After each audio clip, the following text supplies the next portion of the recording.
नमस्कार प्रणाम दोस्तों, कैसे हैं आप लोग? स्वस्थ होंगे, मस्त होंगे। आज आप सबके बीच में विवाह गीत लेकर आई हूँ। गीत कैसा लगा कमेंट बॉक्स में ज़रूर बताइएगा। प्लीज़ पूरा वीडियो देखिएगा फुल आवाज़ करके, और लाइक सब्सक्राइब करना मत भूलिएगा।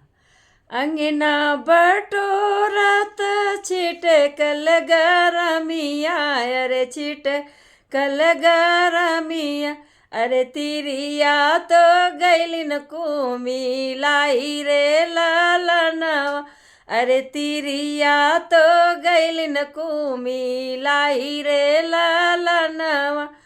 अंगना बटोरत छिटकल गरमिया, अरे छिटकल गरमिया, अरे तिरिया तो गैलिन कुमी लाई रे ललनवा।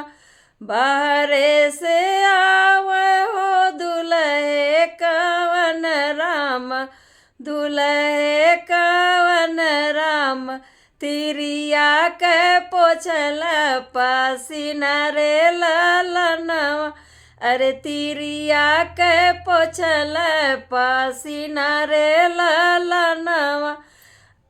नवे महीना बेटा कोखिया में रखली, अरे कबहू न पछला मोर पसीना रे ललनवा, अरे कबहू न पछला मोर पसीना रे ललनवा, अरे कबहू न पछला मोर पसीना रे ललनवा।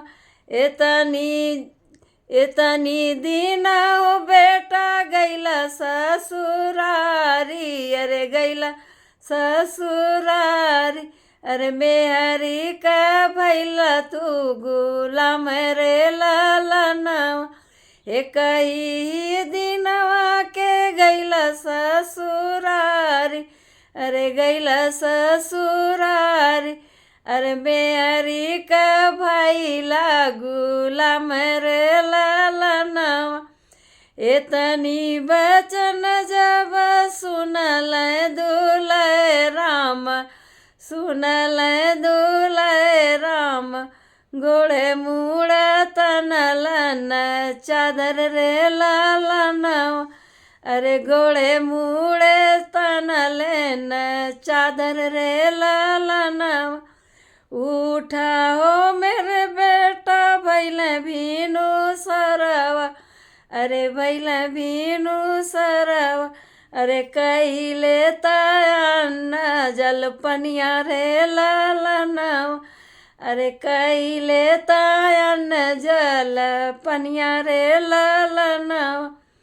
कैसे करी माई अन जल पनिया, अरे अन जल पनिया, अरे हम तो है मेरी के गुलाम रे ललनवा, अरे हम तो है मेरी के गुलाम रे ललनवा। हम तो करिला बेटा हंसी से ठिठोलिया, अरे हंसी से ठिठोलिया, अरे तू तो समझना पूरी बात रे ललनवा, अरे समझना पूरी तू बात रे ललनवा। नमस्कार दोस्तों, गीत कैसा लगा जरूर बताइएगा।